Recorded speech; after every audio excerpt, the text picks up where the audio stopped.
Ustedes tienen burrito. Burrito? Burrito? No? No, okay. Hay burrito? No, I thought I knew Mexican food until I came to Mexico. It turns out there's a whole world of gastronomic wealth here that has gone completely untapped. But I'm here to uncork it on this episode of Food Unknown. It will be an expo of mouth-watering foods, familiar treats with surprising origins, questionable choices, and mythical substances of the Aztecs and the Huautla, which retain their magic to this day.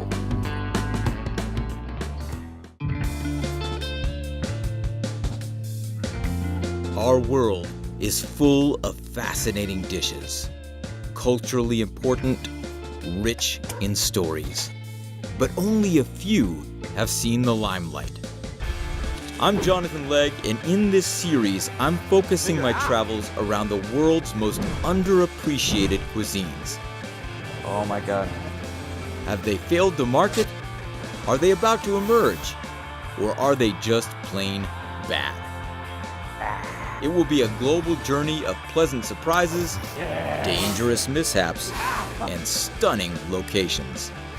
On a quest to uncover food unknown.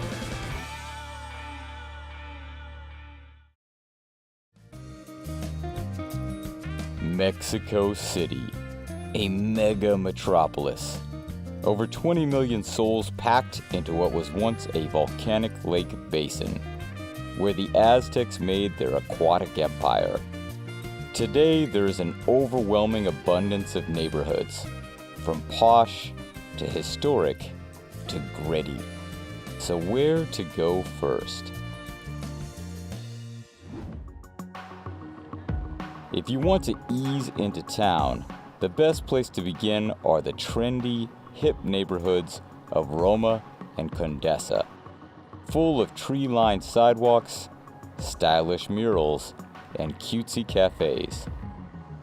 A good place to start your culinary journey is in the brightly decorated Lalo, almost always bustling with the neighborhood's upwardly mobile.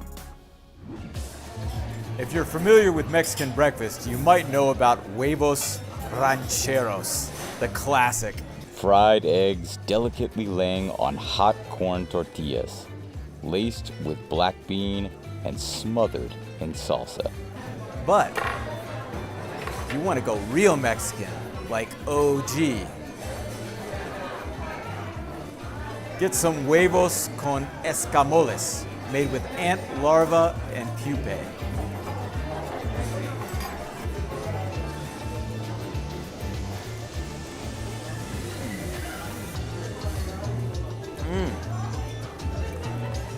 The escamole is mixed in with a little avocado and of course the huevos, the eggs.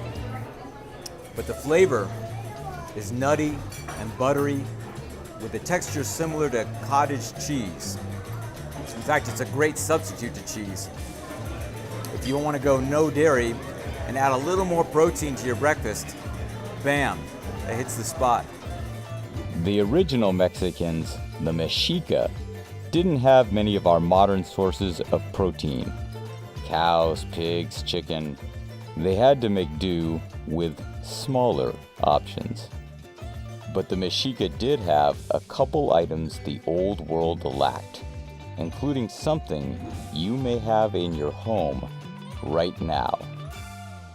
Hernan Cortes called it the divine drink which builds up resistance and fights fatigue. Oh yeah, drink. You see, the odd word chocolate comes from the Nahuatl word chokolate, which means bitter drink. And here in Mexico City, they have mucho museum of chocolate, full of all kinds of chocolatey goodness, history, and art. One of the curators, Ana Rita, takes me around and drops insight after insight. Who knew the history of chocolate was so profound? Let me ask you this. When did chocolate and humanity first come together? I would definitely have to say it happened in Mexico, or more Mesoamerica, which was before, you know? Okay. And it must have been about 5,000 years ago. Wow. At least. Wow. Yes. It's like a cornerstone for the culture in Mexico, Guatemala, and all of Mesoamerican countries, because it's parallel to corn.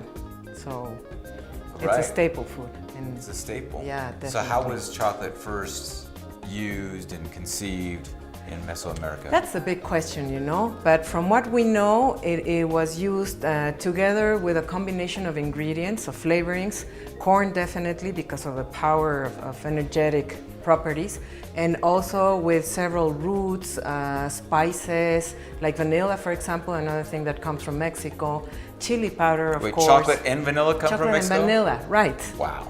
It's blowing my mind. Yeah, right. The two most popular ice cream flavors Can you imagine? come from Mexico. Right. Wow. How did the Aztecs use chocolate? Well, they used it for everything, from birth to death. It was not only a treat for its flavor, but also a medicine to prevent and to cure diseases. So you would mix it with, the Aztecs had a vast knowledge of all the herbs, the roots, even the minerals in their surroundings, and they would mix it with different kinds of flavorings in order to cure the diseases or to celebrate a special event. Among others, as you know, the Aztecs used human sacrifices, so chocolate was compared to the blood of the sacrificed because of it's a vital liquid, as blood is a vital liquid. Right. So the cocoa pod was compared to the human heart. So it has a very tight relationship also with all the rituals in the Mexicans' religion. Wow. Yeah. Goes deep. It goes very deep, and it continues to be deep, even to this day, you know, to this globalized day. It still has a very tight connection to family life and to religious life in some occasions. For example, in every baptism in Mexico, all over the country, you're probably going to serve hot chocolate. Or in First Communions, that's like the traditional thing you will serve. So things continue, even though they're not as noticeable anymore. Interesting. Yes. It's yes. traces of the Aztec life definitely, sprinkled into modern day rituals. Yes. Wow. Yeah. That's really interesting. It is.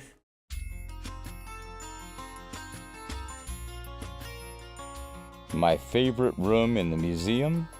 This one. A full chocolate immersion. After showing me around, Anna Rita leads me to the kitchen, where I get to see how you make it old school style. Chocolate is ground, add a little cinnamon, some elbow grease, some sugar, let the lady take over, and eureka! Now it's time to taste it. I mean really taste Chokolate. Fantastico. Wow, that is like no chocolate I've had before. Don't get me wrong, a nice piece of Belgian chocolate is something to be desired, but to go to the real source and to cook something, to prepare something from the basic, really is a whole different ballgame. It's like the difference between getting a fantastic jar of spaghetti sauce in the supermarket and actually having an old Italian grandmother cook you something from scratch. Sacred to the Aztecs and too darn remarkable to be extinguished by the Spanish. But here's a thought. Perhaps the Europeans did successfully rip the sacred out of chocolate, just as they destroyed much of Mexica culture. With the introduction of sugar and milk, everything changed. Here I am a couple years back visiting a premium chocolate factory in Belgium. At this point, chocolate is to me a sweet treat, an indulgence, perhaps even a vice. Yeah! Quite a rebranding from the divine bitter drink of the Aztecs. But hold your horses, world. The original is still thriving in Mexico. It might seem a little unusual to drink unsweetened chocolate, but there's an even more unusual beverage in Mexico. One that, like Chokolate, had divine connections. Its origins grow wild in this land, as they did in the time of the Aztecs. This is it, Agave Americano. Yeah, this is one that you make pulque out of. What happens is, and you see the center part, and it's where the flower sprouts up. There's over 215 that grow from the States all the way down to Colombia, Venezuela. Mexico has over 180 of the species. You can find this drink in the city by the presence of Wild West-style swinging doors. But it didn't come from a masculine cowboy. It came from a feminine goddess.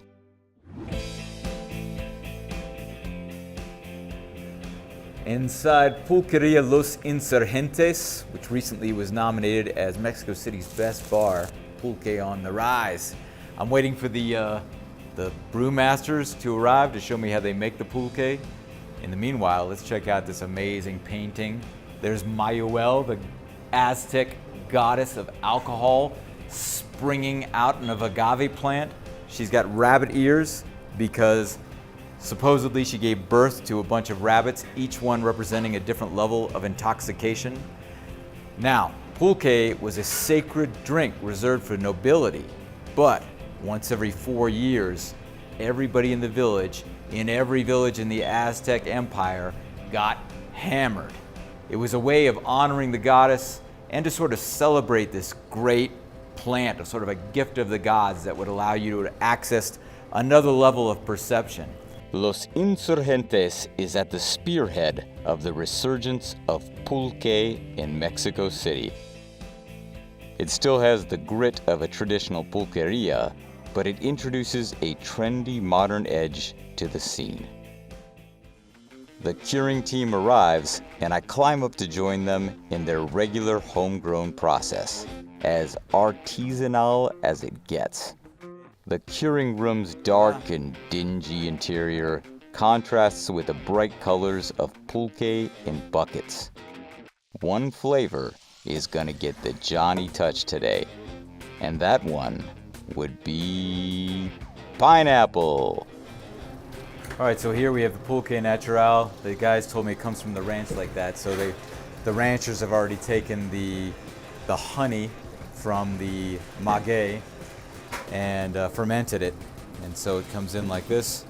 ¿Les puedo ayudar en el proceso? ¿Qué hago? Oh, yummy chunks of pineapple. I'll put the natural pulque from the ranch into the pineapple and sugar.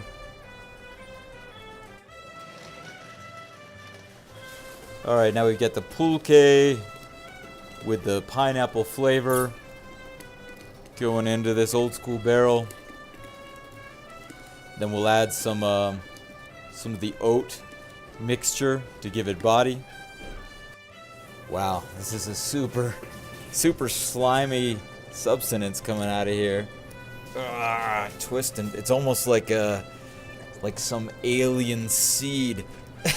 It has the consistency of something you might find on an abandoned planet after your space marines came out of the ship.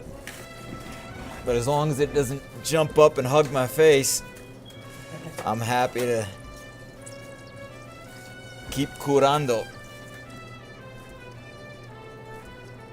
Added to the pulque that gives it more body. This process has given me a real appreciation for the drink. Everything you see here is super all natural. You've basically got the sap of the maguey or the honey. You've got a little bit of oats to give it body. You've got fruit to give it flavor, and then some sugar to aid in the fermentation. Fantastic, all natural, and the turnover is about 2 days for this. At the maximum a week, and then it gets thrown out. Just look at that bucket. We humans consume mostly the dead, but this drink is alive. When I finish with the boys, it's time to enjoy our handiwork. Here it is, my pineapple pulque. Oh my God. It's like getting a bougie smoothie from a joint in Beverly Hills. mixed with an alcoholic kick. And yeah, you know, the beer companies said it was slimy, that was part of their slander campaign. And it is a bit slippery, but no more than a mango smoothie. And check this out, it's pure Mexican, it comes from an Aztec tradition, and back in the day, if you weren't nobility, you could only get it once every 4 years. Now you can have it any day. How cool is that? Later, the owner of Los Insurgentes, Alan, joins me to drop some pulque knowledge. What happened to pulque? How did it survive? La prohibición de las plantas, ¿no? No solo del maguey, hay muchas plantas pues, prohibidas, ¿no? Desde ahí empezó toda esta cuestión. Y bueno, no fue Because they had religious significance to Claro, the Aztecs. el politeísmo mexica, ¿no? Todo estaba conectado con la cuestión religiosa, los ritos y bueno, todas sus fiestas, Yeah. sus tradiciones, en todo, pues bueno, obviamente cortar, ¿no? Todo lo que les... Alan goes on to tell me that since pulque was a religious sacrament, it was a threat to Spanish rule, and the consumption was suppressed. Right on. Well, cheers to you, man. I'm happy to see Cheers. pulque coming back up because I think it's a fabulous drink. And any tourist coming to Mexico needs to have some pulque. For sure. For sure. All right. Cheers to Cheers. pulque. Cheers.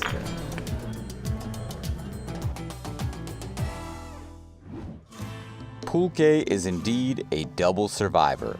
It made it out from the Spanish thumb and endured a smear campaign from big alcohol. She may have humble origins and a poor man's preparation, but it's hard to keep a divine drink down. I'll soon learn she's not the only agave drink surging in Mexico, and not the only divine sacrament which survived Spanish conquest. I'm Jonathan Legg on a food unknown adventure in the mega metropolis called Mexico City, where several culinary surprises await the traveler, beginning with ant larvae and a cold mug of fermented agave sap, straight from the goddess to your glass. Now it's time to go full unusual as I walk across town to the Mercado San Juan, where the list of available meats is downright stunning. Just about any creature that crawls, slithers, or prowls this earth can be consumed at one of the many food stalls, arranged in a labyrinth of surrealism. If you really want to eat it, they got it. In the corner of the market, next to this fine cheese shop, I meet this dude, with sunglasses permanently affixed and a gleeful little laugh. The perfect guy to guide me through a unique dining experience. So, scorpion tacos. The cooks back in the kitchen warm up the whole scorpion carcass alongside the tortilla. Some spicy garlic cloves are added for a little pizzazz. Fresh slices of avocado, dash of salt, and Bob's your uncle. There is the scorpion taco. Un scorpion güero. First scorpion I've had in my life.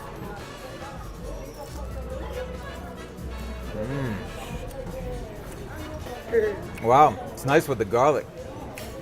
Good texture, good amount of crunch. It's got a meaty taste. My man here has a point. It sort of tastes like that part of the chicken wing right where the wing bends, right at the elbow joint. Look at that little stinger.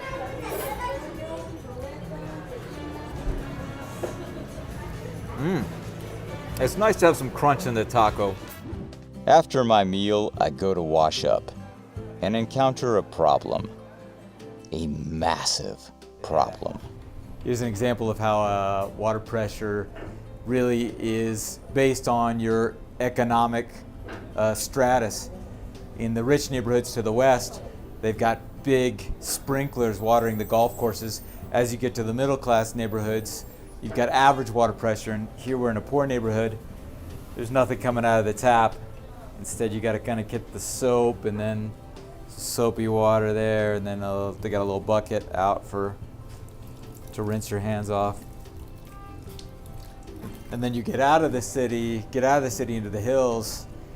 Old ladies have to hike to a water truck that may or may not come to fill up barrels and bring back to their households. Their whole day, they're worried about water. It's a daily preoccupation.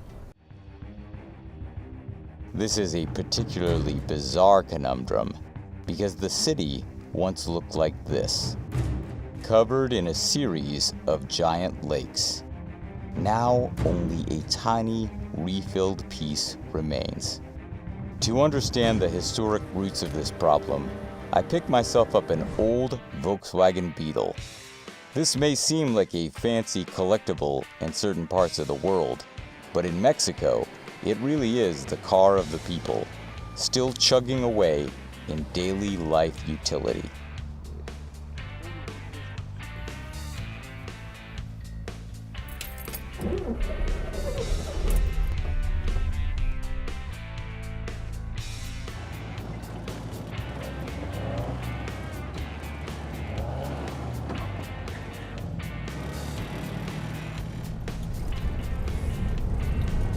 In 1933, the Chancellor of Germany, one Adolf Hitler, came to Ferdinand Porsche with the idea of designing a car for the people, a Volkswagen.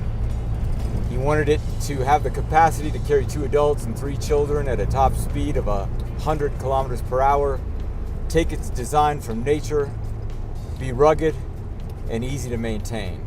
Seems like the test of time has shown that Porsche more than achieved that objective. If you go outside the rich neighborhoods in Mexico City, this is still the dominant car, still old models making it happen.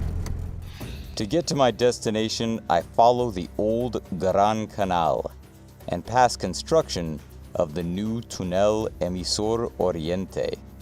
Both engineering projects are struggling to solve modern-day water problems.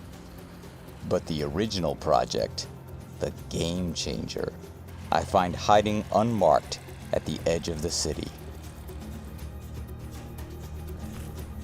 If you could go way back in time and take a helicopter above Mexico City, you'd see that it was a volcanic lake basin full of 5 different lakes, each one slightly higher than the other.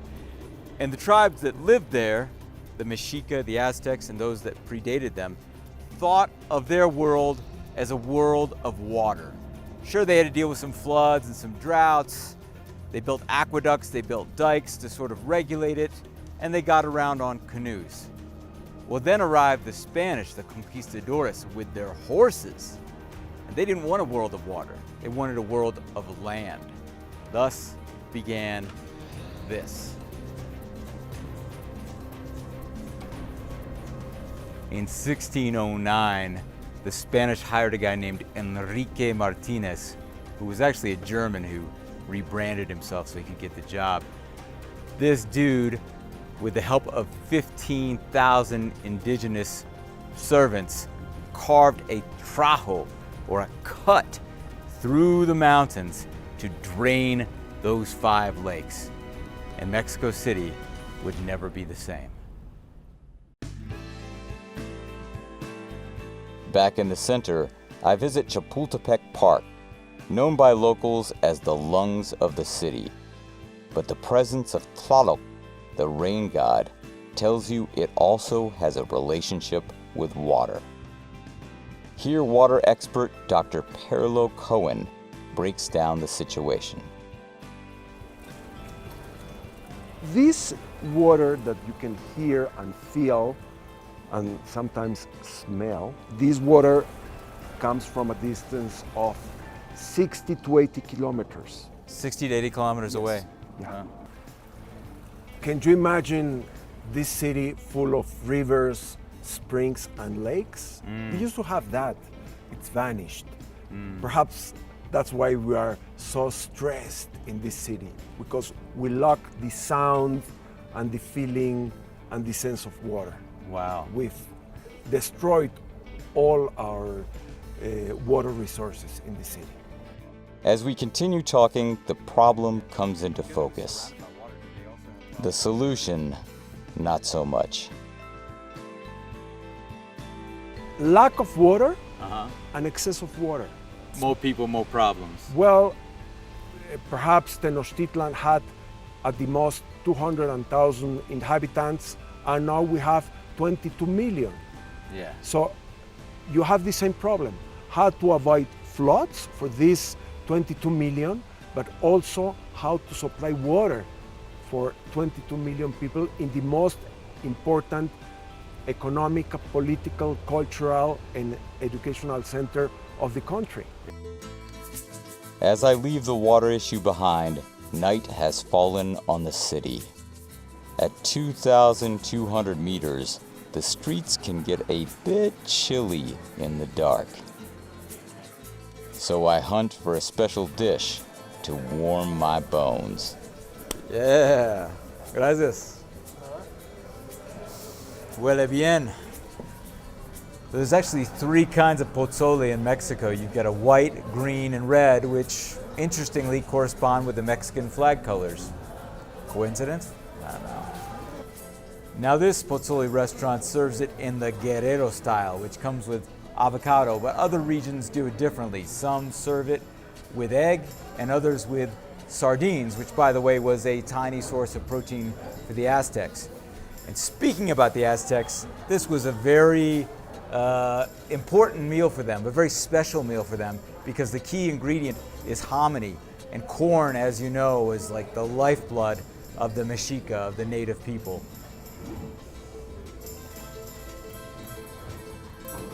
I'm not sure if you're supposed to drop the avocado right in there or not, but I'm just gonna go ahead. This reminds me of a Colombian soup I love called ajiaco that you can find in Bogota with the avocado right in it. All right, we get the hominy, avocado, pork, and on a cold day at this high altitude,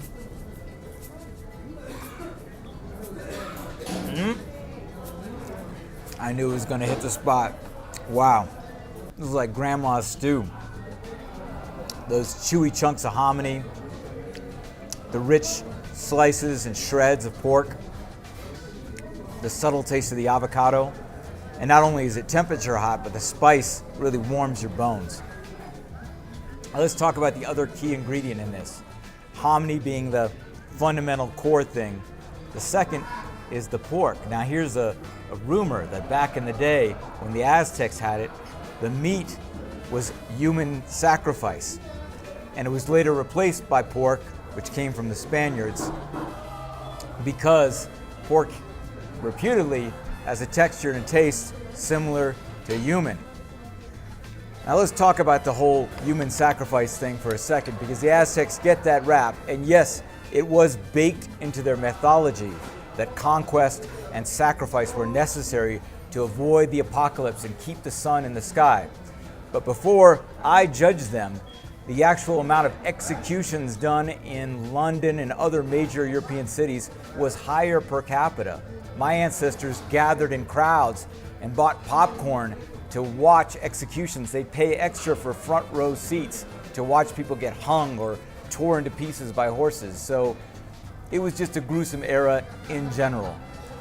And despite all that macabre, it's led to one fantastic soup. Here's a cool thing about eating in Mexico. Other diners want to make sure you're enjoying the experience. Mexicans are all foodies at heart. Wow, that was really nice. This lady here told them that he's got to try the chalupa, so they brought one out for me. It's got house-made chipotle sauce, some green chili, tortilla, onions, and pork.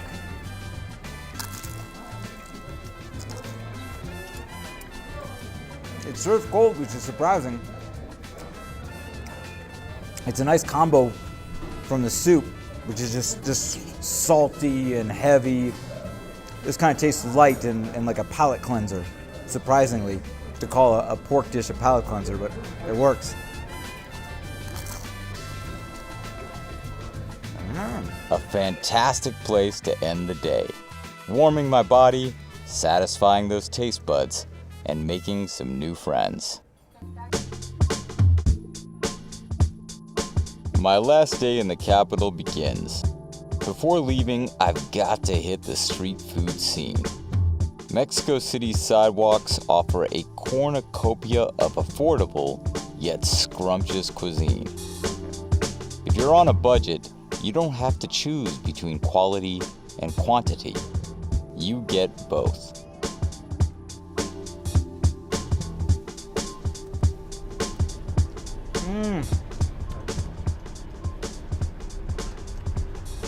It's like mom's home-cooked casserole with the meatballs and potatoes and a taco. Fantastic. You can tell this has been stewing a long time. All the flavors. Little tomato, green pepper, red pepper, seasoned meatball. Wow, all in one scoop in a convenient hand-carried food package. Another great thing about taco stands in Mexico is a lot of people come by themselves to get a quick bite. It's a great place to make friends, practice your Spanish, get some information. Do you know, I've heard that a couple streets down, there are a bunch of murals, street murals. I have a mural here in my place if you want. Oh yeah? Inside. Yeah, man. I know this here.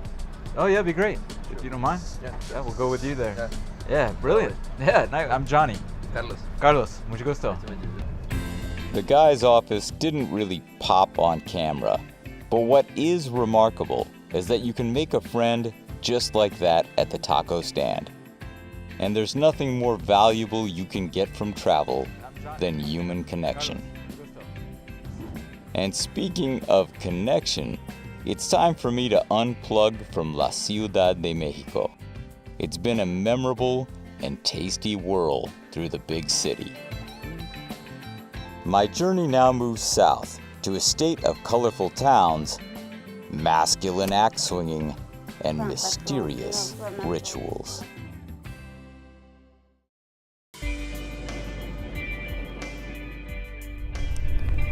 A few things I always bring with me when I travel: a book or an e-reader, some noise-canceling headsets, and a jacket. Now, if you're going to Southeast Asia or the Caribbean, it seems unnecessary, but trust me, you will suffer on some flight or long-distance bus ride if you don't have a jacket. Eventually, I arrive in Oaxaca City, a radiant town full of colorful buildings, pedestrian-friendly streets and courtyards, and vibrant festivals. Like this one. Remember I mentioned chocolate is a big deal in Mexico? Cementing the point, as I arrive in Oaxaca City, a humongous celebration is underway. Marching bands, dancers, and all this hullabaloo is in honor of their native seed turned global sensation. I follow the parade down, enjoying the jamboree. Look at all this excitement! And why not? Kids go bananas for it. And which of us adults isn't delighted about a cup of hot chocolate on a cold winter's day? So I'm down. Hooray for chocolate. I'm grateful it exists in our world. Now, where was I? Colorful buildings, pedestrian-friendly streets and courtyards, vibrant festivals. Oh! And did I mention the food? Oaxaca has its own regional stamp on cuisine, with a host of tasty treats. The champion dish has to be mole. To get the lowdown on this local treat, I head for Lucicaru, a beautiful restaurant in the center set in a capacious courtyard. Here they slam dunk Oaxaca's most iconic dishes, starting with the region's quick bite specialty, occasionally referred to as Mexican pizza, tlayuda.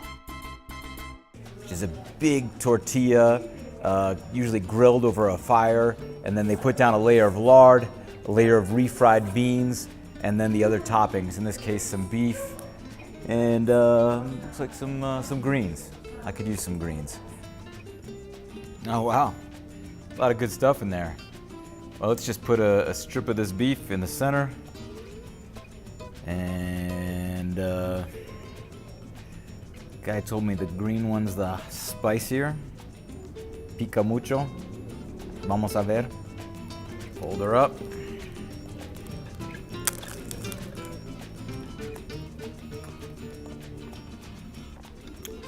It's like a Oaxacan po' boy. That's great. Some crunch from the vegetables. The beef is perfectly cooked.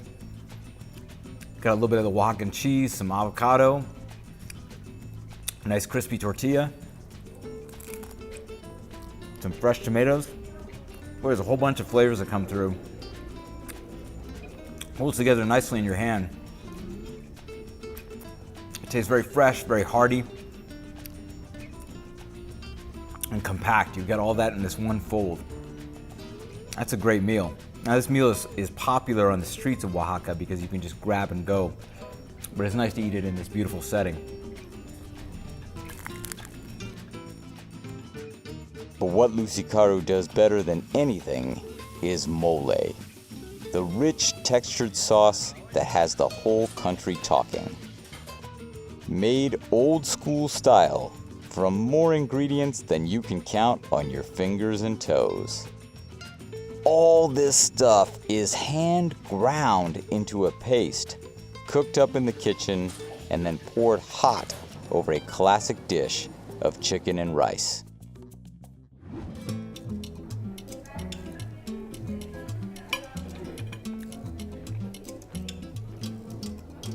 There could be as many as 50 ingredients in this mole sauce, so it's real difficult to say exactly what's in it, but for sure there's chocolate and some spices. Now, the idea of putting chocolate on your chicken might sound a little crazy, but trust me, when it's mixed with everything else, it's a masterpiece. And it's so rich. Mexico is the land of magical realism, the Gabriel Garcia Marquez land. And this is sort of the food of magical realism. I mean, chocolate sauce on your chicken, that's something like out of a fairy tale. But in this country, it works. This mole is so darn good, it will give you shivers. I've happily checked that box, but it's just one of the big 3 I came to Oaxaca to experience. The next promising to be quite intoxicating, and the last, mind-bending.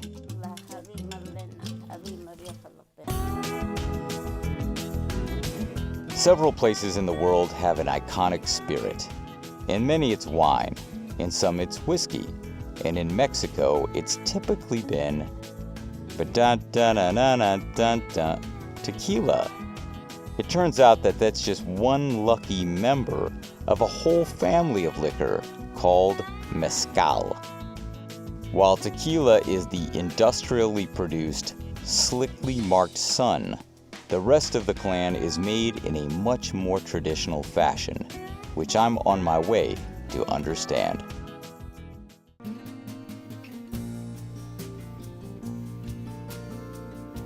Just outside of town is a famous route, which you could call the Napa Valley or Bordeaux of mezcal.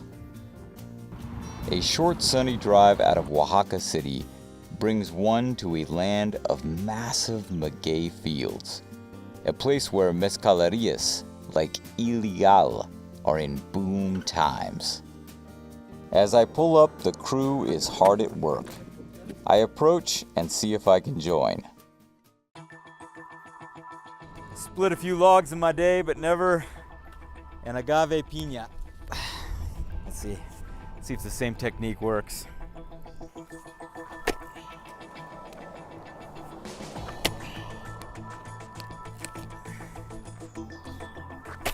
Oh! Oh! Ah!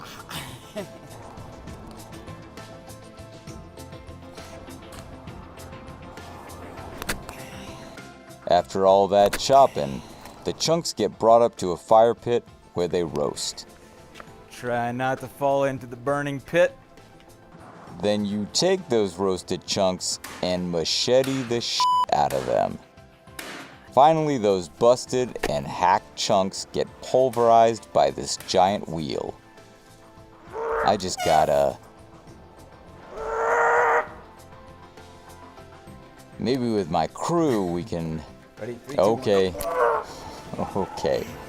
There are just some things a mule can do better. And I'm okay with that. The mule pulverized paste comes here. It's all super hands-on and old school. Does that translate to the taste? Let's see. Es maguey cultivado.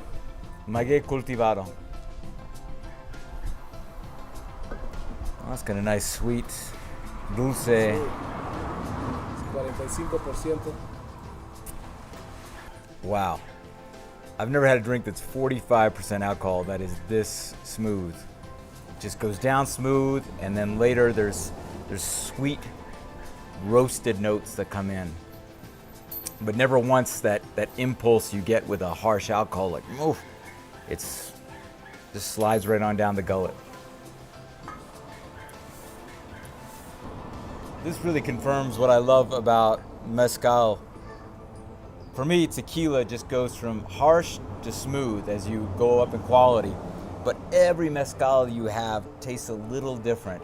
Every brand, every place you drink it, no one is the same as the other. So it's a real fun kind of drink to become a connoisseur of, because you'll never have it down. You'll always be searching, always trying something new. And everyone is a pure delight. It's a mountaintop sensation to drink good mezcal, but to prepare it and then drink it, absolutely divine. Now, speaking of divine, there is one more Oaxacan specialty on my list. You've undoubtedly eaten many such things in your life, but this version has an unfathomable twist. To find this thing, I have to travel through the night on the longest, windiest, twistiest road imaginable. 5 hours of pure corners. I run this gauntlet to wake up in Huautla de Jimenez, home of the indigenous Mazateca people, subjugated under both the Aztecs and Spanish. But they kept one sacred central ritual alive all this time.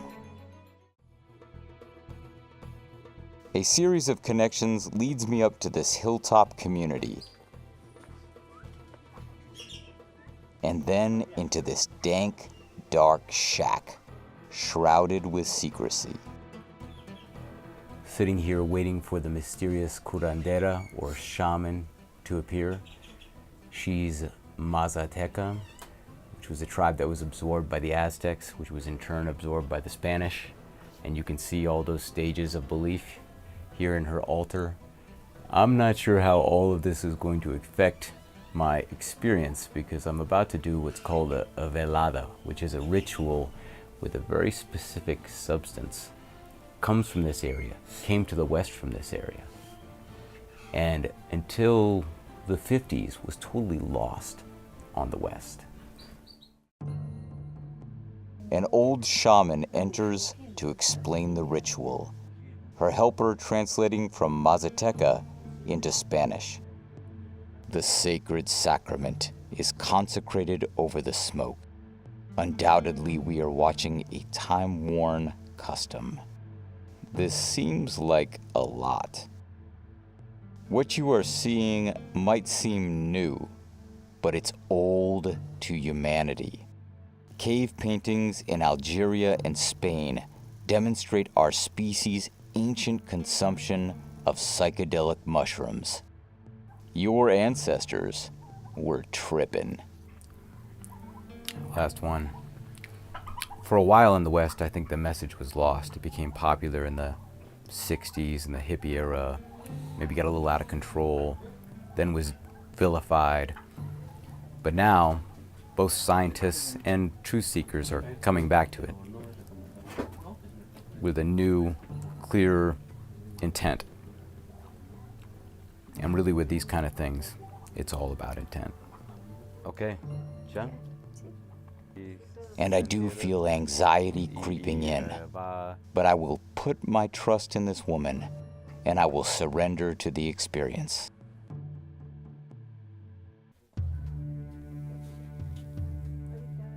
That actually tasted pretty good, like water and soil, but in a nice way, if you get my drift. Now the idea is I sit here for about an hour, and I slowly feel the effects coming up, which I have not started yet. Okay, while we have a little time to kill, let's talk about hallucinogens. You know, a lot of them are being rediscovered now and used for the treatment of people facing their mortality, coming to grips with their mortality, for PTSD, and for recreational truth seekers who go out in the desert and sit under the stars, watch the sunset, and try to connect with the earth. Timothy Leary, who was famous in the field of hallucinogens, talked about set and setting. Basically, there are three pillars of tripping, if you will. And those are, you need to have the right attitude inside of yourself. You need to feel positive about your life. Second pillar, the people around you need to be positive. The wrong people can ruin your trip because you are super sensitive to energy. It's like your skin is peeled off. If the energy is beautiful, you feel it directly without a barrier. If the energy is negative, it goes right to your core.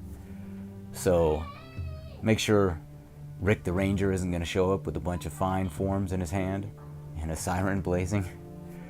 The third pillar is your environment.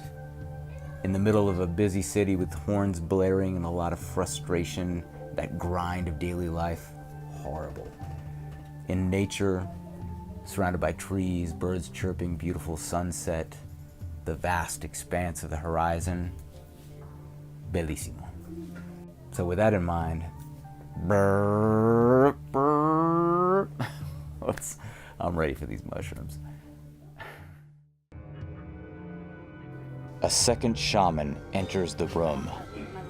Okay, let me just pause for a moment and ask you, why is a pig squealing at exactly this moment? Do you hear that, or is it in my head? This is a lot to handle right now. I get over the mental hump and I keep on surrendering. Trust the shaman. Trust the ancient sacrament. Look for the lesson in this new perspective. You'll be all right. Everything's gonna be all right.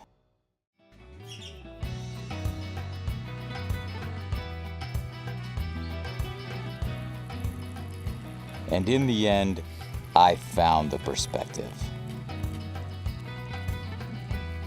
How fortunate are we to be alive in a world of such refined sensation, to feel the warmth of new friendship, to experience the visual beauty of a colorful town, and to have the capacity to savor a myriad of stimulating flavors, from the richness of chocolate to the spicy kick of a street taco, to the smoky burn of nuanced mezcal.